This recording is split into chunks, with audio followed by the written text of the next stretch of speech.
as tourism. The Central Puja Committee CPC on Friday organized its 30th Get Together, an event to promote harmony and peace across faiths and religions, where Governor of Meghalaya CH Vijay Shankar graced the occasion as the chief guest at the Jagannath Mandir Auditorium.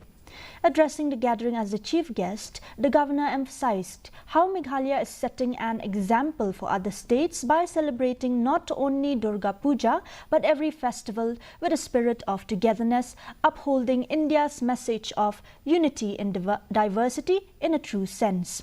Religious leaders from various faiths, Hindu, Muslim, Christian, Sikhs and Buddhists participated in the event.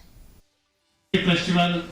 I think this is this festival, how you are going to celebrate here, particularly in this particularly Alliance House. I would like to say the way how you are being conducted and conducting the Navaratri festival. I think this is going to be the standing example rest of the all other states in the country.